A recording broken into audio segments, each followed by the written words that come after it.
Students, आज का topic है आपका problem of scarcity and choice.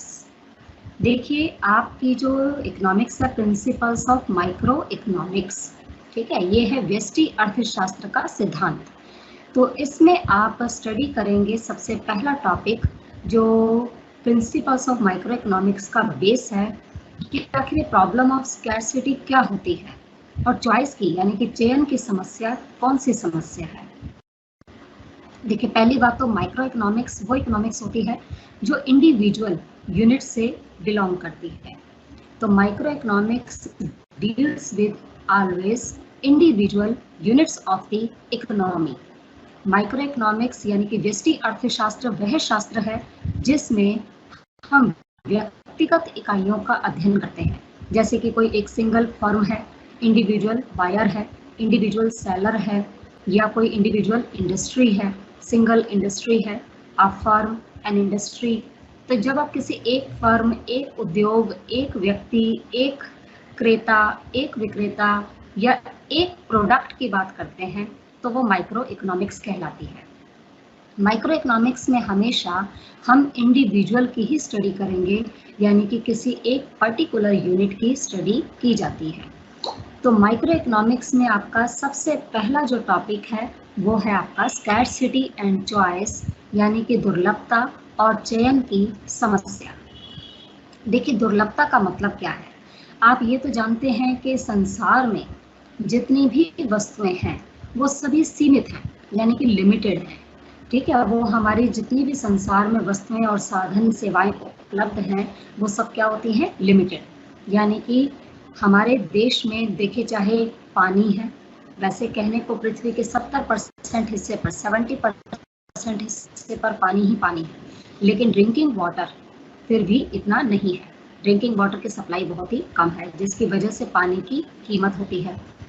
तो हर चीज़ दुर्लभ है। हीरे जवाहरात हैं, डायमंड्स हैं, ज्वेलरी है, कितने कॉस्टली होते हैं, ये सब क्या है? स्केयर है, यानी कि लिमिटेड है, दुर्लभ है।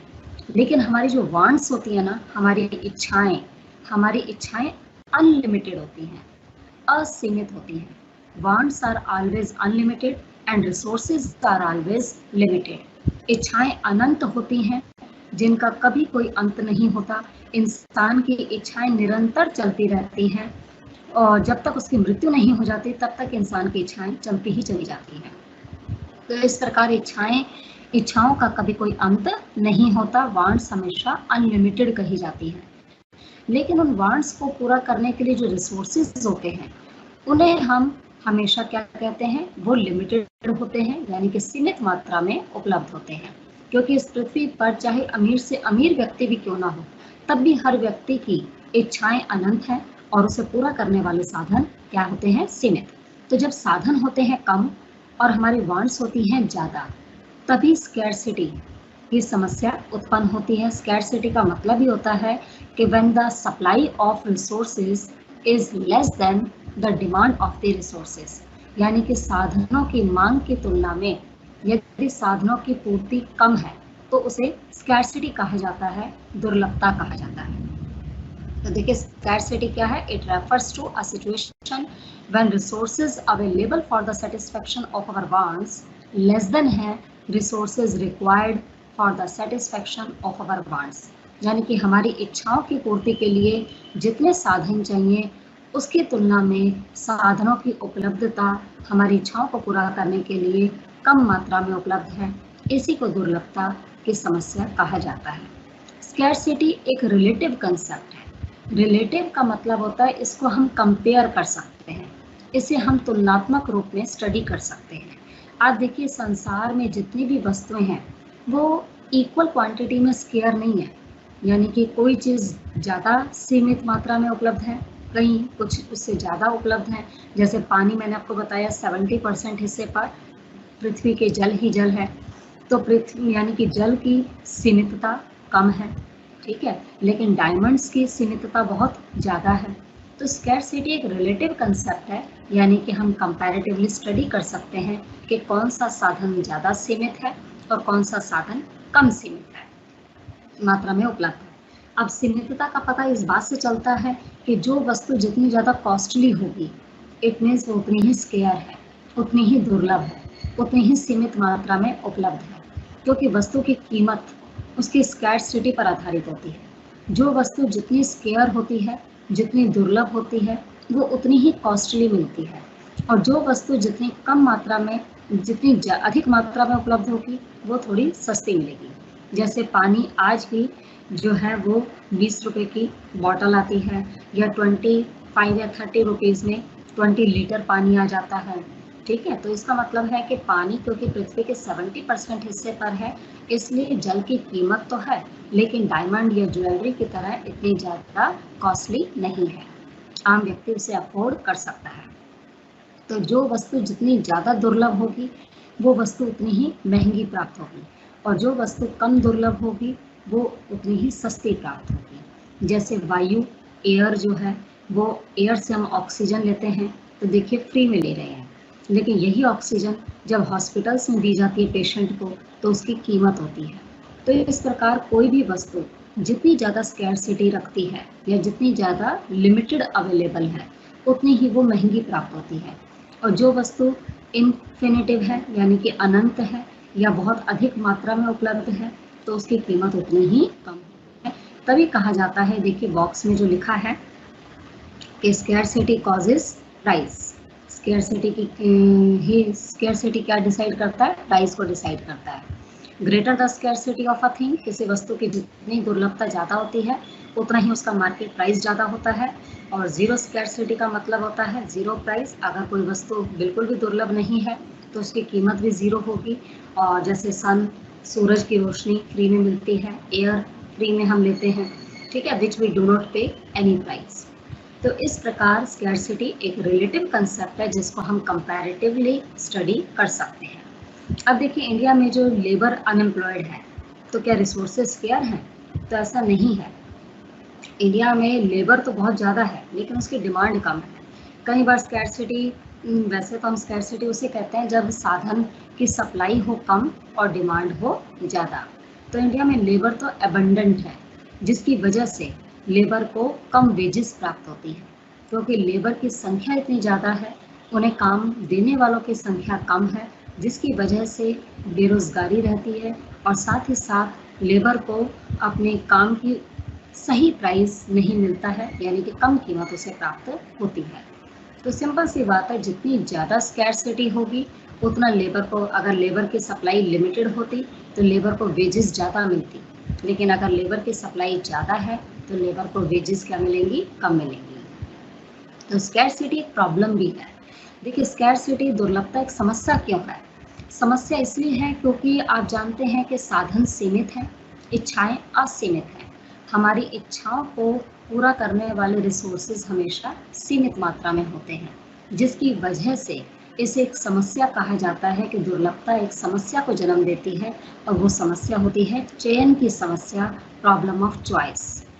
हमें जब हमारे पास रिसोर्सेज कम होते हैं, तो हमें चॉइस करना पड़ता है कि हम अपनी इच्छाओं को कैसे पूरा कर सकते हैं, यानी कि लिमिटेड रिसोर्सेज से अपनी अनलिमिटेड वांट को कैसे पूरा कर सकते हैं।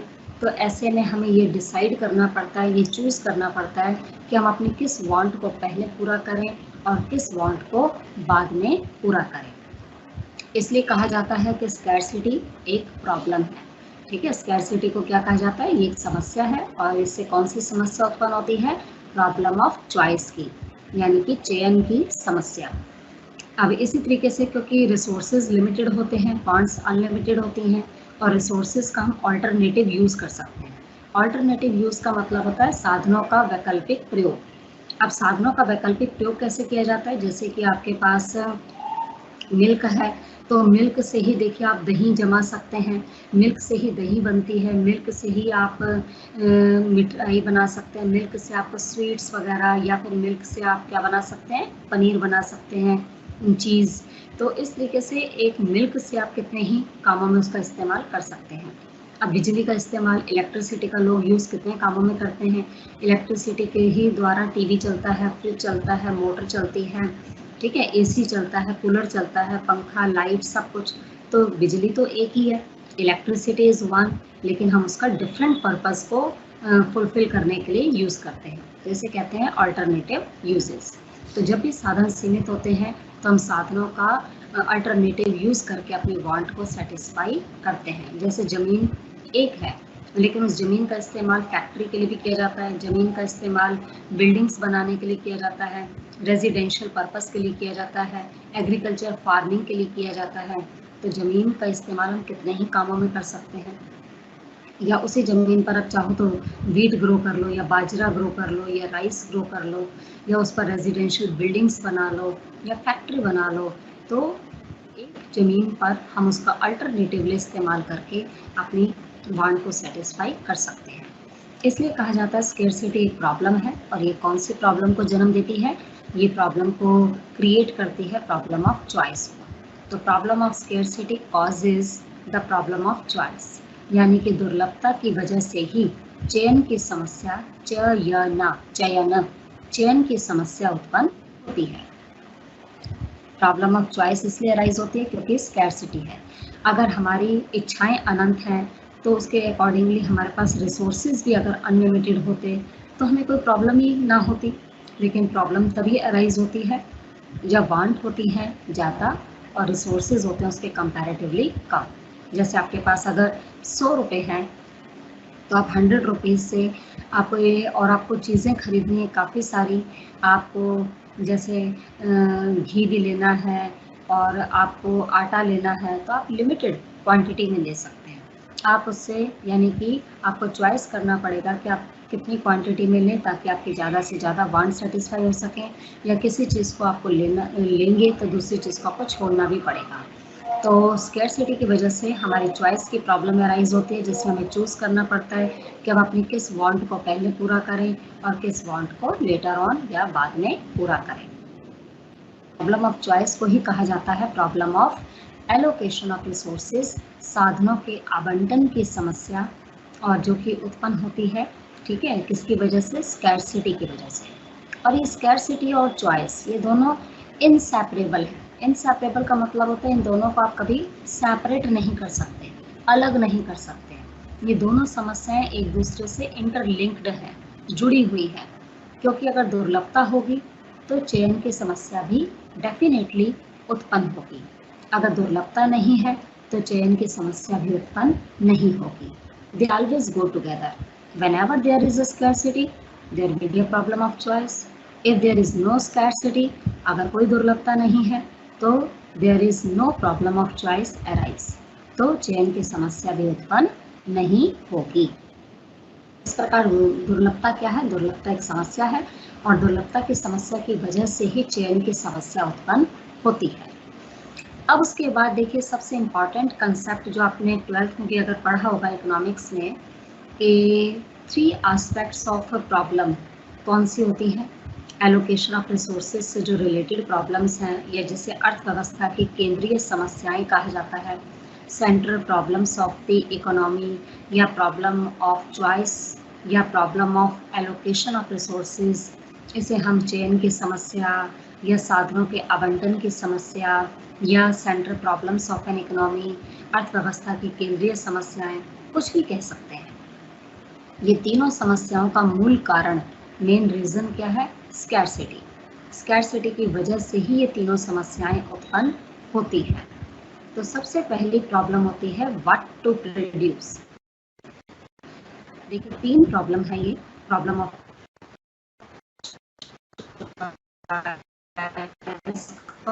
या फिर इसे सेंट्रल प्रॉब्लम्स कहो। 3 नाम है इसके, लेकिन समस्याएं भी कितनी हैं? 3 है। व्हाट टू प्रोड्यूस यानी कि क्या उत्पादन किया जाए, हाउ टू प्रोड्यूस कैसे उत्पादन किया जाए, and for whom to produce किसके लिए उत्पादन किया जाए।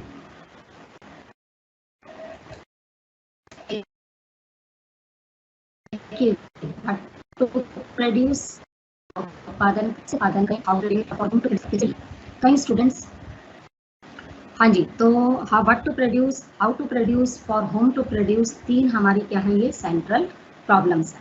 ठीक है, तो सेंट्रल प्रॉब्लम्स जो हैं वो हमारी 3 होती हैं, क्या उत्पादन करें, कैसे करें और किसके लिए करें। What to produce, how to produce, for whom to produce.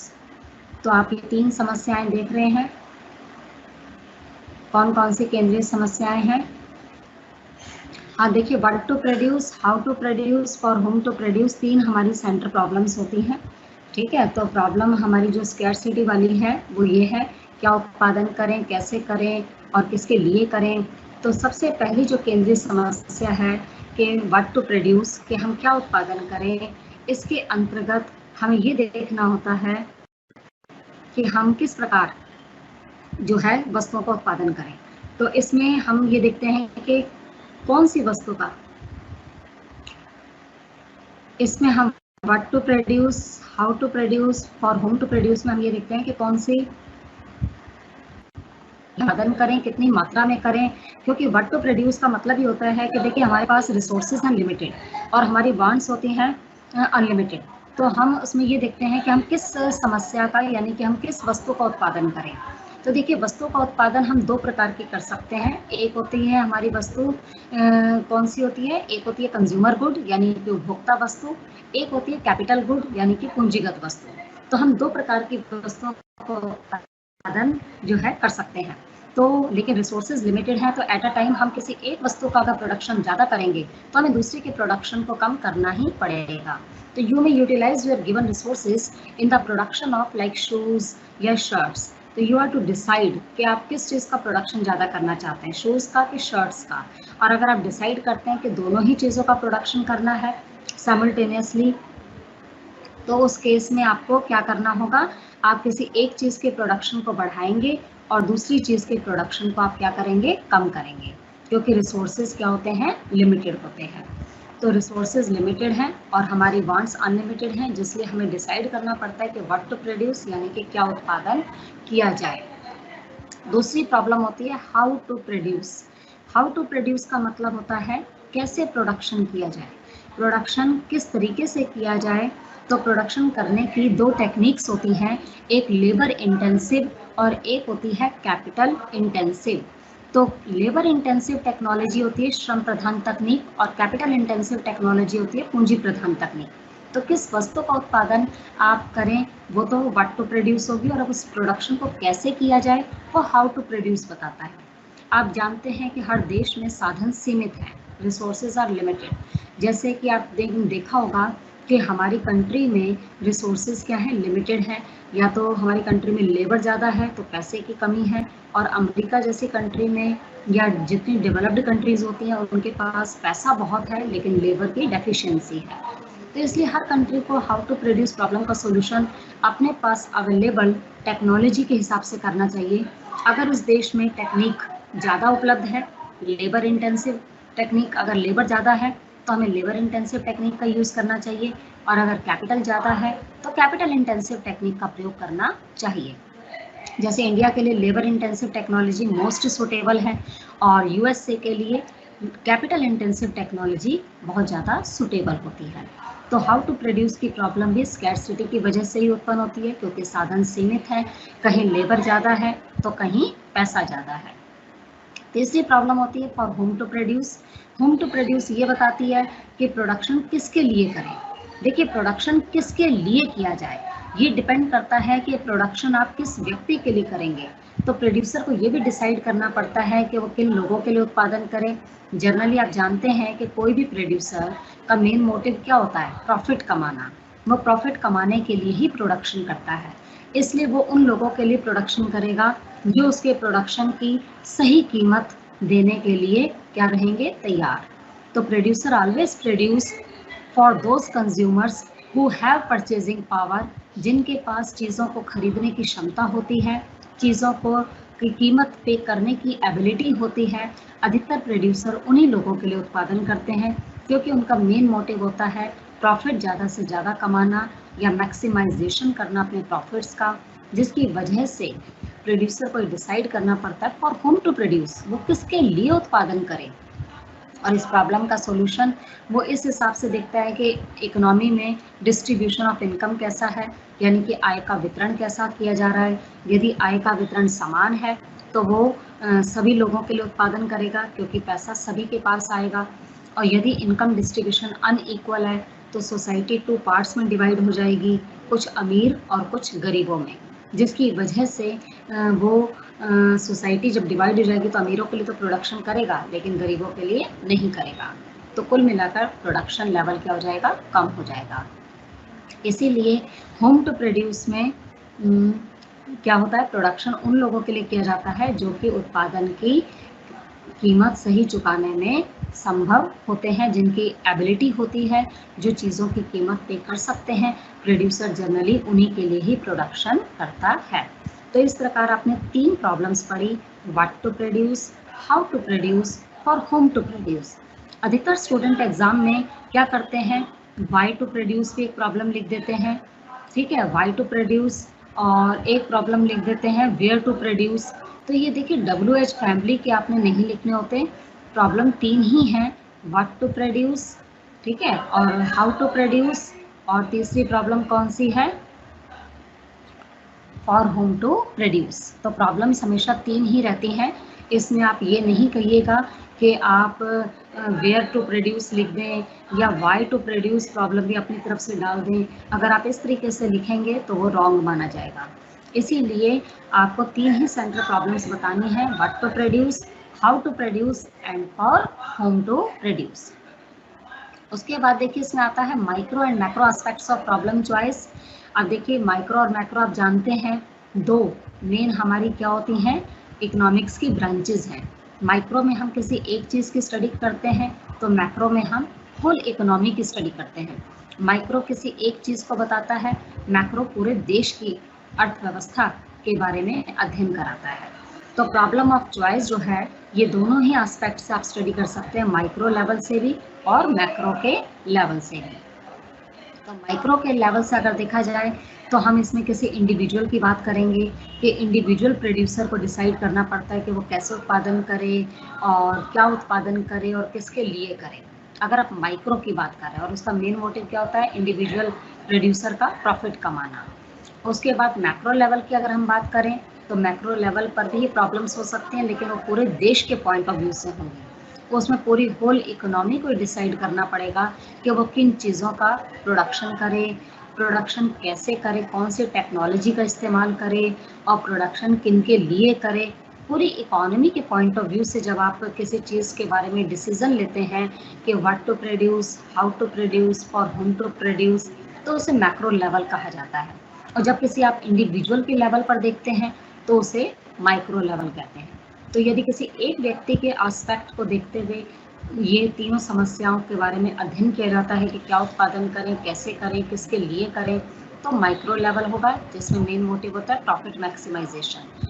और यदि आप पूरे देश के पॉइंट ऑफ व्यू से ये डिसाइड करते हैं कि क्या उत्पादन करें, कैसे करें, किसके लिए करें, तो और उसका मेन मोटिव क्या होता है, सोशल वेलफेयर, ठीक है, और वो गवर्नमेंट डिसाइड करती है ताकि इकोनॉमी में सभी लोगों को जो है वो चीज़ें प्राप्त हो सके। तो इस प्रकार ये तो था प्रॉब्लम का माइक्रो और मैक्रो लेवल से एस्पेक्ट से उसकी स्टडी।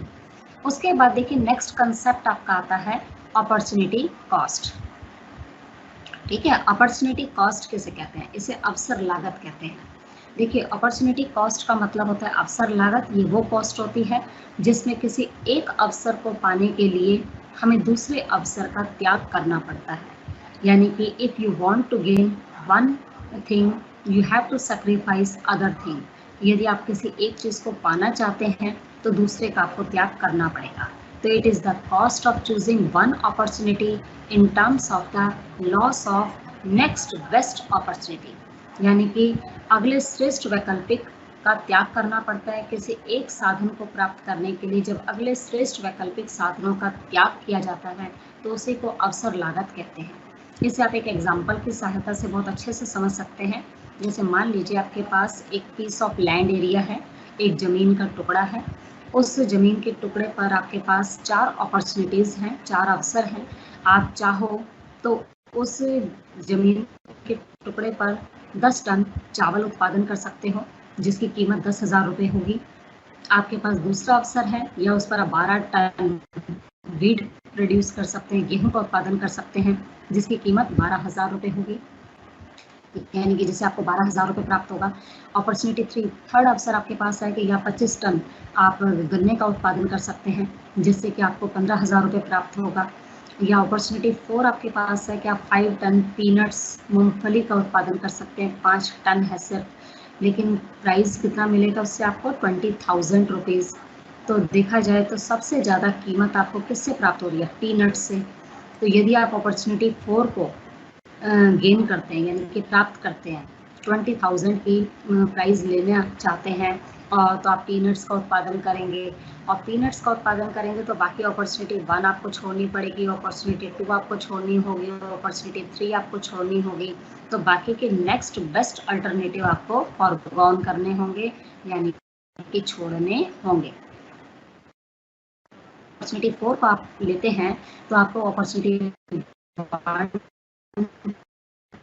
2, 3 इसे कहा जाता है अपॉर्चुनिटी कॉस्ट। ये भी एक लागत है, क्योंकि आपको एक अवसर को प्राप्त करने के लिए अन्य श्रेष्ठ अवसरों का क्या करना पड़ता है? त्याग करना पड़ता है, सैक्रिफाइस करना पड़ता है, लॉस बियर करना पड़ता है। इसी को अपॉर्चुनिटी कॉस्ट कहते हैं।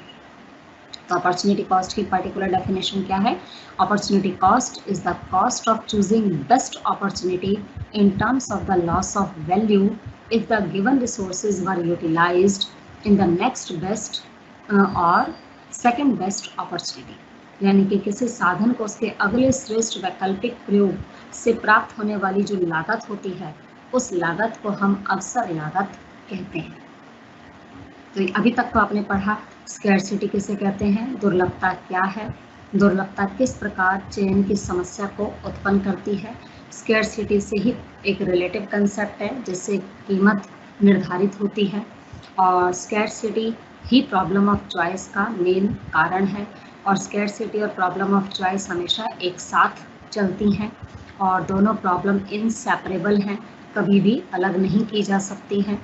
और इसी के अंतर्गत आपने प्रॉब्लम ऑफ चॉइस में और स्कैरसिटी में आपने पढ़ा कि 3 सेंट्रल प्रॉब्लम्स होती हैं, जिसे हम प्रॉब्लम ऑफ चॉइस भी कहते हैं, problem of allocation of resources भी कहते हैं, या सेंट्रल प्रॉब्लम्स भी कहते हैं, जिसकी 3 मेन समस्याएं कौन सी हैं? क्या उत्पादन करें, व्हाट टू प्रोड्यूस, कैसे उत्पादन करें, हाउ टू प्रोड्यूस, एंड किसके लिए उत्पादन करें, और होम टू प्रोड्यूस।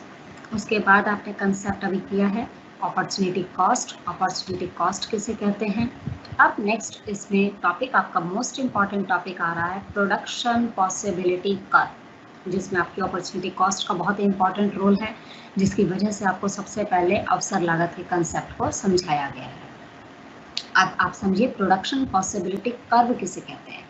इसे हिंदी में कहते हैं, प्रोडक्शन का मतलब होता है उत्पादन, पॉसिबिलिटी का मतलब होता है संभावना, और कर्व का मतलब होता है वक्र। तो प्रोडक्शन पॉसिबिलिटी कर्व, तो उत्पादन संभावना वक्र क्या है? या मार्जिनल अपॉर्चुनिटी कॉस्ट, यानी कि सीमांत अवसर लागत। देखिए पीपीसी जो प्रोडक्शन पॉसिबिलिटी कर्व है, इसे हम डिफरेंट नेम से जानते हैं। इसे आप उत्पादन संभावना वक्र भी कह सकते हैं, इसे आप पीपीएफ भी कह सकते हैं, प्रोडक्शन पॉसिबिलिटी फ्रंटियर भी कह सकते हैं, प्रोडक्शन पॉसिबिलिटी बाउंड्री भी कह सकते हैं, इसे ट्रांसफॉर्मेशन कर्व यानी कि रूपांतरण वक्र भी कहते हैं।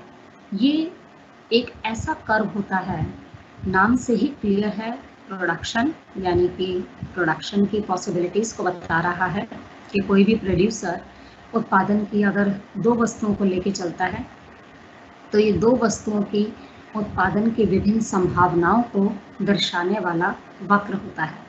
तो पीपीसी क्या है? PPC is a curve showing different possibilities और different combinations of production of a set of 2 goods.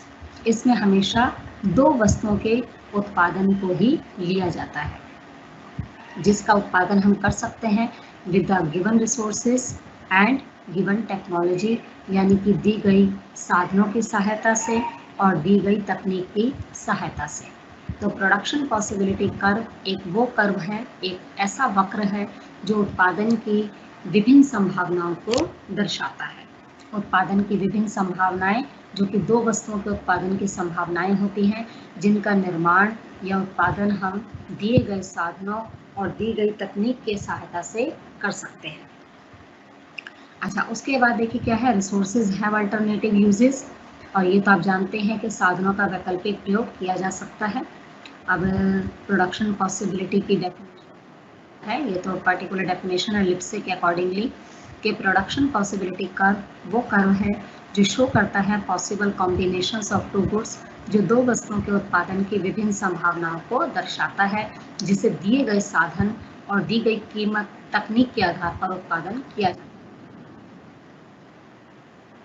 ठीक है, उसके बाद इसमें है इलस्ट्रेशन, इसको हम एक टेबल की हेल्प से समझा सकते हैं। जैसे कि वीट का प्रोडक्शन है, तो वीट का प्रोडक्शन है 100, 90, जैसे सबसे पहले आप क्लोथ का प्रोडक्शन और वीट का प्रोडक्शन देखिए। क्लोथ का प्रोडक्शन है 0, 1, 2, 3, 4, यानी कि 1, 0, 1, 2, 3, 4।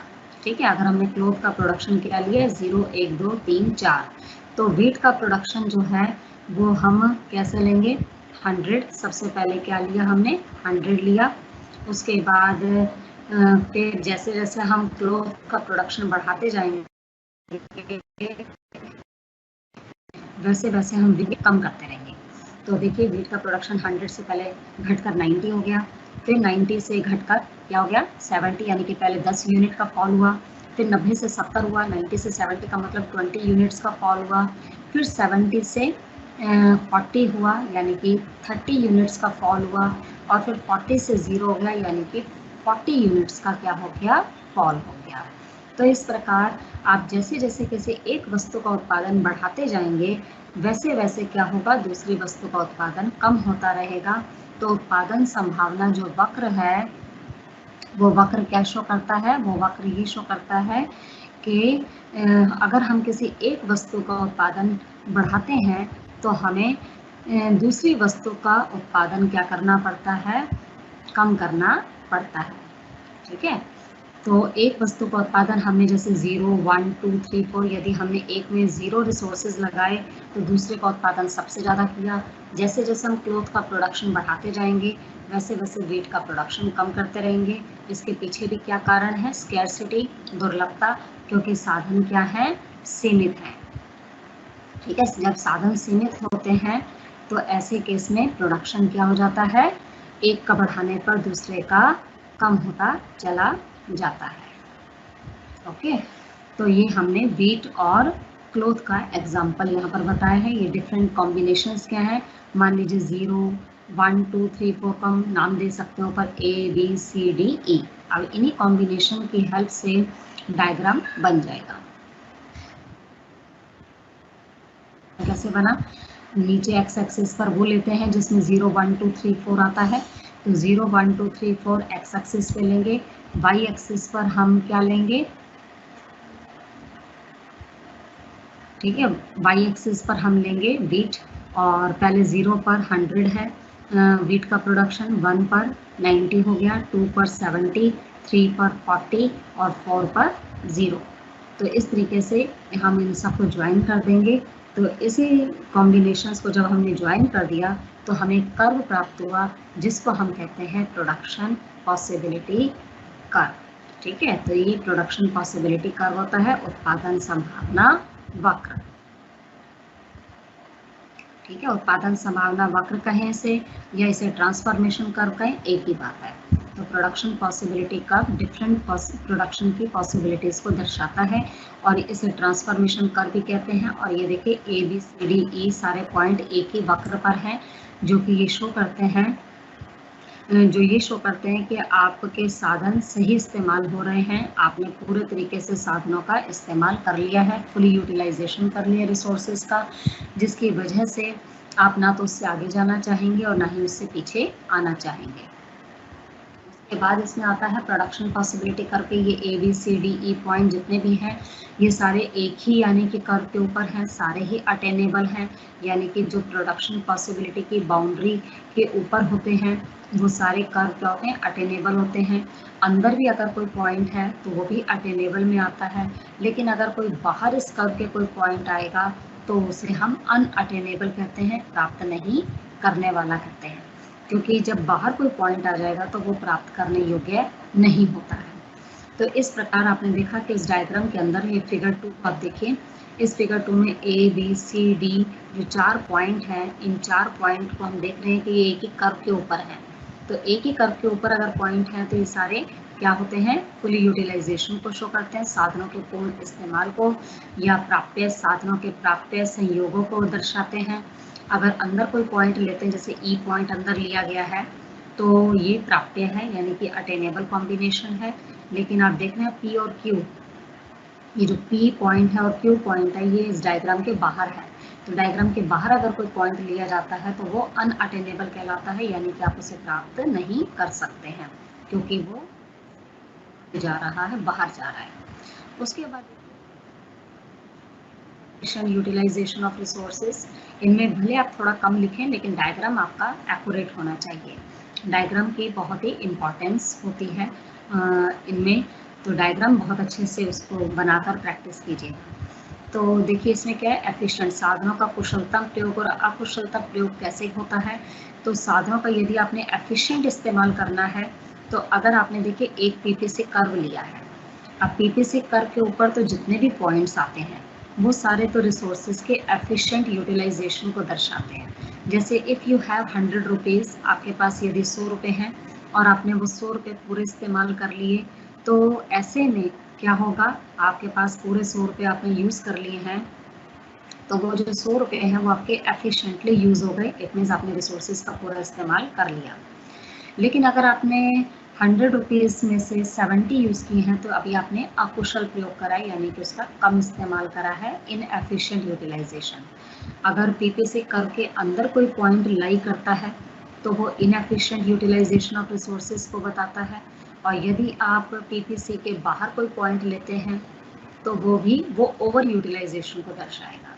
पीपीसी के अंदर का पॉइंट क्या शो करता है, इनएफिशिएंट यूटिलाइजेशन यानी कि साधनों का अकुशल प्रयोग, और पीपीसी के बाहर अगर कोई पॉइंट आता है तो उसे ओवर यूटिलाइजेशन कहते हैं, साधनों का मैक्सिमम इस्तेमाल या ओवर यूटिलाइजेशन, अति प्रयोग। उसके बाद आता है रिसोर्सेज का अगर एफिशिएंट यूज करते हैं तो production of one good can't be increase without simultaneously, अगर आप किसी एक चीज़ का प्रोडक्शन को बढ़ाना चाहते हैं तो आपको दूसरे का भी घटाना पड़ेगा, तब उसका एफिशिएंट यूज़ हो जाएगा। क्योंकि पीपीसी में हम यही तो पढ़ते हैं कि जैसे हमने क्लॉथ का प्रोडक्शन बढ़ाते गए तो वेट का प्रोडक्शन घटाते गए, तो इसका मतलब है हमने साधनों का सही इस्तेमाल किया है। और पीपीसी कर्व के ऊपर जितने भी पॉइंट्स लाई करते हैं वो सारे के सारे साधनों के कुशलतम प्रयोग को या एफिशिएंट यूटिलाइजेशन ऑफ रिसोर्सेज को दर्शाते हैं। अब आपसे यदि ये पूछा जाए कि क्या पीपीसी शिफ्ट हो सकता है, तो पीपीसी वक्र जो है यानी कि जो उत्पादन संभावना वक्र है, ये पीपीसी वक्र क्या हो सकता है, ये खिसक सकता है यानी कि शिफ्ट हो सकता है। ठीक है, पीपीसी वक्र क्या हो सकता है, शिफ्ट हो सकता है। तो पीपीसी को आप शिफ्ट कर सकते हैं राइट हैंड साइड भी और लेफ्ट हैंड साइड भी, सीधे हाथ की तरफ यानी कि दाईं तरफ एंड लेफ्ट हैंड साइड यानी कि बाईं तरफ। डिपेंड करता है कि यदि तो रिसोर्सेज में ग्रोथ हो गई है, साधनों का विकास हो गया है या प्रोडक्शन कैपेसिटी बढ़ गई है, तो ये राइट हैंड साइड शिफ्ट हो जाएगा।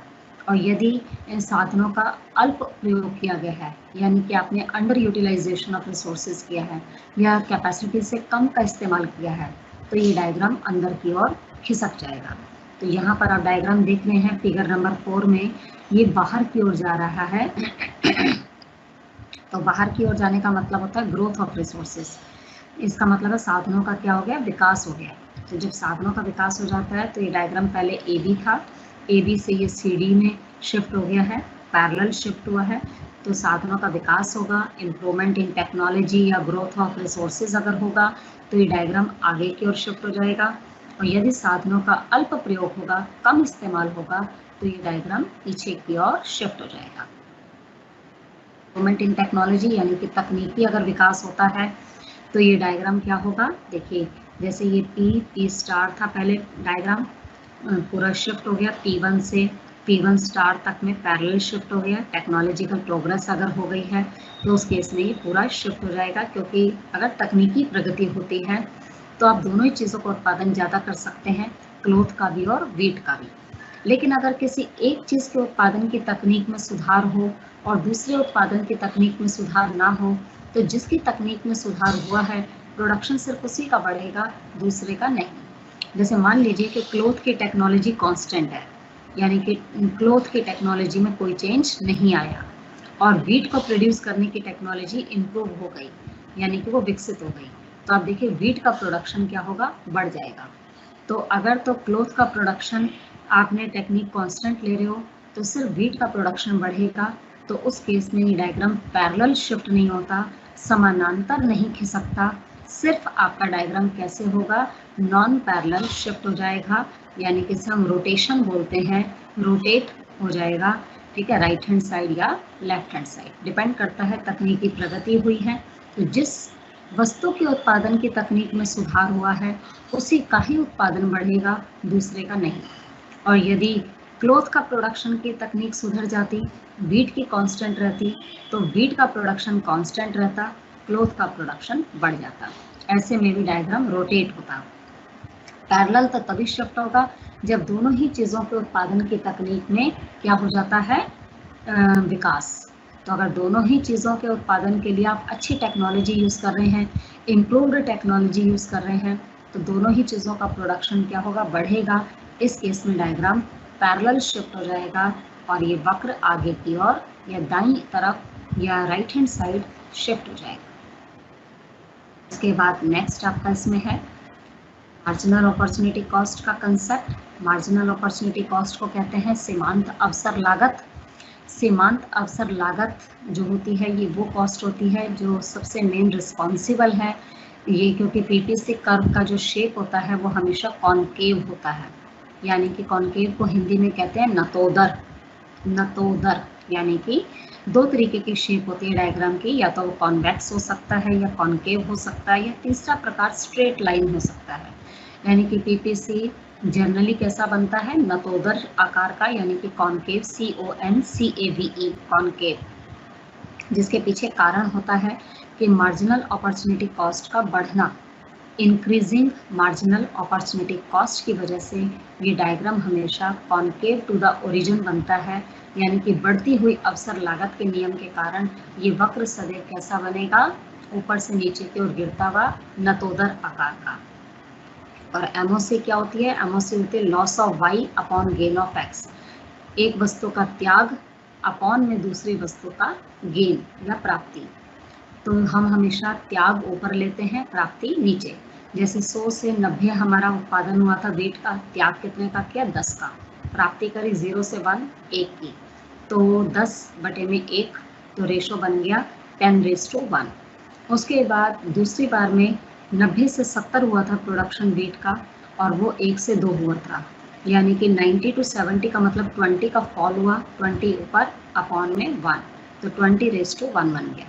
तीसरे केस में 90 से 70 तो 20 का था, 70 से 40 हुआ यानी कि 30 का फॉल हुआ, तो लॉस कितना हुआ 30 अपॉन में 1, क्योंकि वो 2 से 3 हुआ तो 1 ही रहा, तो 30:1 बन गया।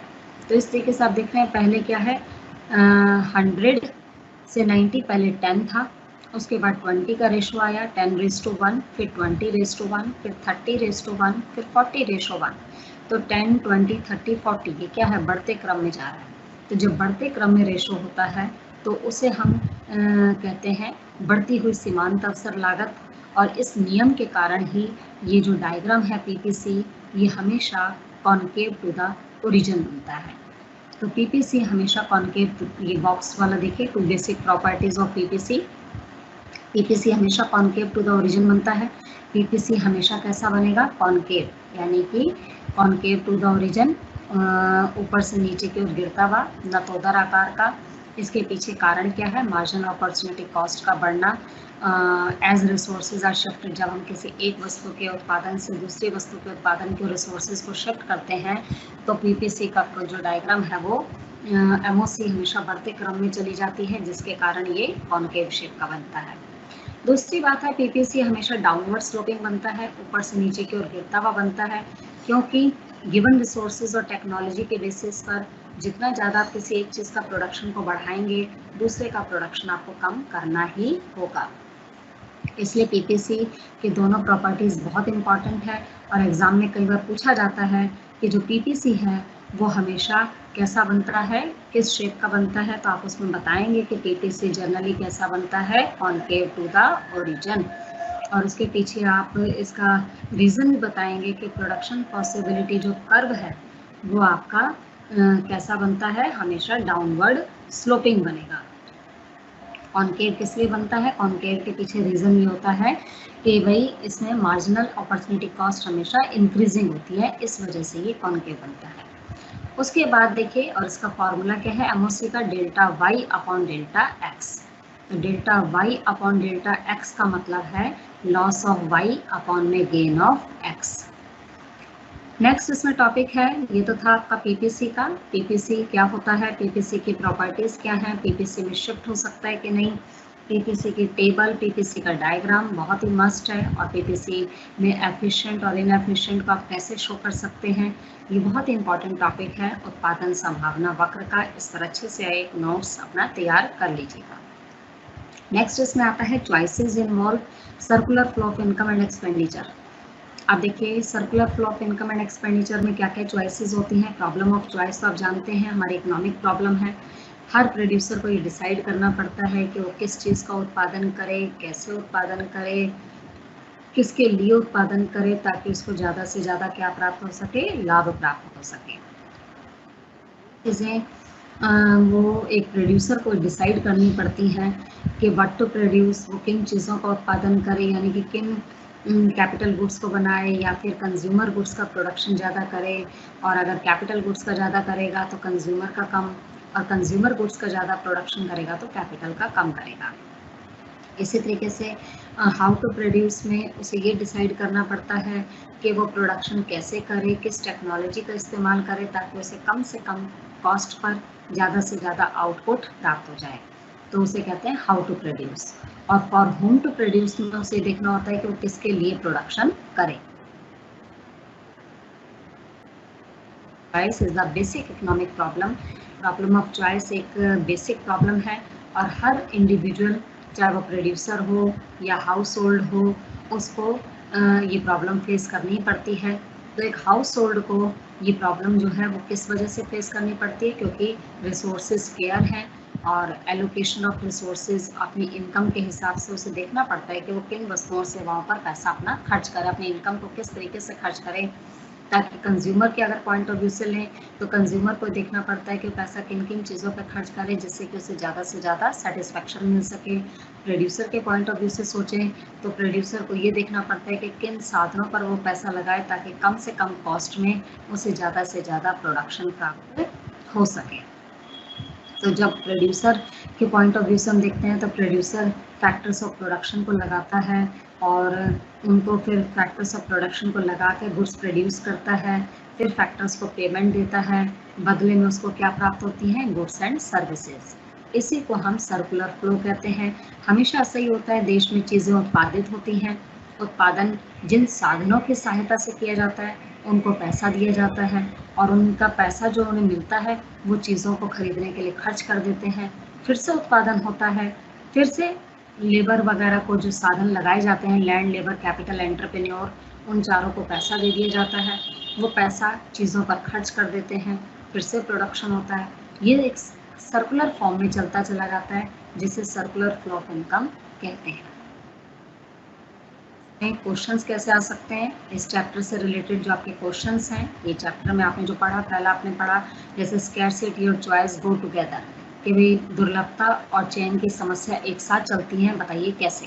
तो आप कह सकते हैं कि स्कैरसिटी और चॉइस दोनों इनसेपरेबल प्रॉब्लम्स हैं, क्योंकि अगर रिसोर्सेज स्केयर नहीं होंगे तो चॉइस की प्रॉब्लम भी नहीं होगी। लेकिन हम जानते हैं कि साधन सीमित हैं, इच्छाएं असीमित हैं, और जिसकी वजह से प्रॉब्लम ऑफ चॉइस अराइज होती है। तो चाहे वो माइक्रो लेवल हो, चाहे वो मैक्रो लेवल हो, दोनों ही केसेस में ये समस्याएं उत्पन्न होती हैं। इसीलिए प्रोड्यूसर जो है ये मतलब इन प्रॉब्लम्स को सेपरेट कोई भी नहीं कर सकता, ना कोई कंज्यूमर इन्हें अलग कर सकता है, ना ही कोई प्रोड्यूसर। अगर स्केर्सिटी ना होती तो चॉइस की प्रॉब्लम भी ना होती, लेकिन अगर स्कैरसिटी की प्रॉब्लम है देश में, या साधन कम है और इच्छाएं अनंत हैं, तो स्कैरसिटी की अगर प्रॉब्लम रहती है तो प्रॉब्लम ऑफ चॉइस भी हमेशा रहेगी। दूसरा क्वेश्चन है, problem of choice is the problem of allocation of resources, explain how. किस तरीके से चयन की समस्या साधन के आवंटन की समस्या से संबंधित है, कैसे। तो आप जानते हैं कि हर देश में, हर अर्थव्यवस्था में रिसोर्सेज क्या होते हैं, लिमिटेड। वांट्स क्या होती हैं? अनलिमिटेड। रिसोर्सेज का अल्टरनेटिव यूज़ किया जा सकता है, यानी कि साधनों का अल्टरनेटिव वैकल्पिक प्रयोग किया जा सकता है। जैसे एक ज़मीन के टुकड़े पर आप चाहो तो वीट ग्रो कर लो, या चाहो तो आर्मी बंकर्स का कंस्ट्रक्शन कर लो। तो अगर आप किसी एक चीज़ में साधन को लगाते हैं तो दूसरे में आपको साधन कम लगाने होंगे। तो इसे हम कहते हैं कि भाई चयन करना पड़ता है कि आप किस में साधनों को लगाना चाहते हैं। इसी वजह से 3 समस्याएं उत्पन्न होती हैं: what to produce, how to produce and for whom to produce. क्या उत्पादन करें में 2 वस्तुएं बताना, कैपिटल गुड्स का प्रोडक्शन करें या फिर कंज्यूमर का। हाउ टू प्रोड्यूस इसमें चॉइस करनी पड़ती है। हाउ टू प्रोड्यूस में ये चॉइस करनी पड़ती है कि लेबर इंटेंसिव श्रम प्रधान तकनीक का प्रयोग करें या कैपिटल इंटेंसिव पूंजी प्रधान का। तो दोनों तकनीकों का देखना पड़ता है कि देश में कौन सी टेक्निक ज़्यादा अवेलेबल है, उसके हिसाब से चॉइस कर लेते हैं। तीसरी होती है फॉर होम टू प्रोड्यूस, किसके लिए प्रोडक्शन किया जाए, तो अमीर के लिए किया जाए या गरीब के लिए। अगर प्रॉफिट कमाना मकसद है तो केवल उन्हीं के लिए उत्पादन करोगे जो उत्पादन का सही प्राइस देने में एबल होता है। इस तरीके से ये तीनों प्रॉब्लम इसी वजह से उत्पन्न होती हैं क्योंकि स्कैरसिटी है। नेक्स्ट उसके बाद है briefly explain the 3 aspects of the problem. 3 aspects वही प्रॉब्लम होती हैं: what to produce, how to produce, for whom to produce. Explain कर सकता है। चॉइस में इन्वॉल्व होती है अपॉर्चुनिटी कॉस्ट। चॉइस में ही देखिए चयन, हम अवसर लागत भी तो एक प्रकार से चयन ही कर रहे हैं कि हमारे पास 4 अपॉर्चुनिटीज़ हैं या 3 अपॉर्चुनिटीज़ हैं, तो हम 3 अपॉर्चुनिटी में से किसी एक को अगर बेस्ट अपॉर्चुनिटी को चूज़ करते हैं तो नेक्स्ट बेस्ट अपॉर्चुनिटीज़ को हमें फॉरगॉन करना पड़ता है। ये अन्य अवसरों का जो त्याग किया जाता है उसी को अवसर लागत कहा जाता है। प्रोडक्शन पॉसिबिलिटी कर्व आपको बताया था कि प्रोडक्शन पॉसिबिलिटी कर्व उत्पादन संभावना वक्र वह वक्र होता है जो 2 वस्तुओं के उत्पादन की विभिन्न संभावनाओं को दर्शाता है, जिसका उत्पादन हम दिए गए साधन और दी गई तकनीक की सहायता से कर सकते हैं। और इस वक्र का जो शेप होता है वो हमेशा कॉनकेव होता है, जिसके पीछे रीज़न है इंक्रीजिंग मार्जिनल अपॉर्चुनिटी कॉस्ट, यानी कि किसी एक वस्तु के उत्पादन को बढ़ाने के लिए हमें दूसरी वस्तु के उत्पादन का त्याग तेजी से करना पड़ता है, इंक्रीजिंग रेट से करना पड़ता है, जिसकी वजह से ये हमेशा कॉनकेव टू द ओरिजिन बनता है। मार्जिनल अपॉर्चुनिटी कॉस्ट का फॉर्मूला होता है loss of Y upon gain of X, यानी कि वाई वस्तु का त्याग बटे में एक्स वस्तु की प्राप्ति। तो यही पीपीसी के स्लोप के लिए रिस्पॉन्सिबल होता है। इसे आप MOC कह सकते हैं या MRT कह सकते हैं, मार्जिनल रेट ऑफ ट्रांसफॉर्मेशन या मार्जिनल अपॉर्चुनिटी कॉस्ट। उसके बाद अटेनेबल, अब देखिए प्रोडक्शन पॉसिबिलिटी जो कर्व होता है उसी के बीच में आप दिखा सकते हैं कि अटेनेबल कॉम्बिनेशन वो होते हैं जो production possibility frontier are not necessarily the combinations actually attend by an economy. Explain the difference. Attainable और अनअटेनेबल को दर्शाना है कि अगर अंदर कोई पॉइंट आप लेते हैं तो अटेनेबल है, उसे आप प्राप्त कर सकते हैं। जैसे अगर आपके पास 100 रुपये हैं, आपने 100 में से 70 रुपये खर्च किए हैं तो 30 रुपये अभी और भी खर्च कर सकते हैं आप। लेकिन यदि आपके पास हैं ही 100 रुपीज़ तो आप 150 रुपीज़ कैसे खर्च कर सकते हैं? तो 150 एक तरीके से आपके लिए अनअटेनेबल हो जाएगा। तो पीपीसी कर्व के अगर बाहर कोई पॉइंट लेते हैं तो वो अनअटेनेबल को दर्शाता है, क्योंकि पीपीसी खुद फुली यूटिलाइजेशन ऑफ रिसोर्सेज को शो करता है, साधनों के पूर्ण इस्तेमाल को। और पीपीसी के अंदर अगर कोई पॉइंट लाई करता है तो वो अटेनेबल कॉम्बिनेशंस को दर्शाता है। उसके बाद पॉइंट है choice involve circular flow of income and expenditure. Explain this concept using a suitable flow chart. ये आपने अभी पढ़ा कि चॉइसेस जो होती हैं वो हमें इसलिए करनी पड़ती हैं क्योंकि साधन सीमित हैं। इसी के अंतर्गत 3 समस्याएं आती हैं: what to produce, how to produce, for whom to produce. ये इंडिविजुअल लेवल, माइक्रो लेवल पर भी आती है और मैक्रो लेवल पर भी आती है। तो देखना पड़ता है कि वो अपनी इनकम में से कितना पैसा, प्रोड्यूसर को भी देखना पड़ता है कि अपने साधनों का द्वारा वो कितना उत्पादन करे ताकि उसे ज़्यादा से ज़्यादा क्या मिल सके, प्रॉफिट मिल सके। और आप जानते हैं कि देश में प्रोडक्शन सबसे पहले गुड्स प्रोड्यूस की जाती हैं। प्रोडक्शन किस लिए किया जाता है? ताकि लोगों की इच्छाओं को पूरा किया जा सके। प्रोडक्शन करने के लिए 4 फैक्टर्स लगाए जाते हैं, 4 साधनों का इस्तेमाल किया जाता है, जिसे कहा जाता है लैंड, लेबर, कैपिटल, एंटरप्रेन्योर, भूमि, श्रम, पूंजी, उद्यम। इन 4 साधनों की सहायता से जो उत्पादन किया जाता है, फिर उसके बाद साधनों को आय प्राप्त होती है, रेंट, इंटरेस्ट, वेजेस और प्रॉफिट के रूप में, लाभ, लगान, ब्याज और मजदूरी के रूप में। फिर जो साधनों को आय मिलती है वो खर्च कर देते हैं, फिर प्रोडक्शन होता है, फिर इनकम मिलती है, फिर एक्सपेंडिचर होता है, फिर प्रोडक्शन होता है, फिर इनकम जनरेट होती है और फिर एक्सपेंडिचर हो जाता है। इस तरीके से प्रोडक्शन, इनकम और एक्सपेंडिचर चलता ही चला जाता है। इसी को हम सर्कुलर फ्लो ऑफ इनकम कहते हैं। इसके बाद देखिए अर्थव्यवस्था 3 प्रकार की होती हैं। आपने कभी 11th-12th में या 9th-10th में सोशल स्टडी में पढ़ा होगा। 3 तरीके की इकोनॉमीज होती हैं, कैपिटलिस्ट, सोशलिस्ट और मिक्स्ड। जैसे पूंजीवादी अर्थव्यवस्था, समाजवादी अर्थव्यवस्था और मिश्रित अर्थव्यवस्था। अब जो भारतीय अर्थव्यवस्था है वो क्या है? मिश्रित अर्थव्यवस्था, मिक्स्ड इकोनॉमी है। अमेरिका की जो इकोनॉमी है वो कैपिटलिस्ट है। चाइना और रशिया की जो इकोनॉमी है सोशलिस्ट है, समाजवादी है।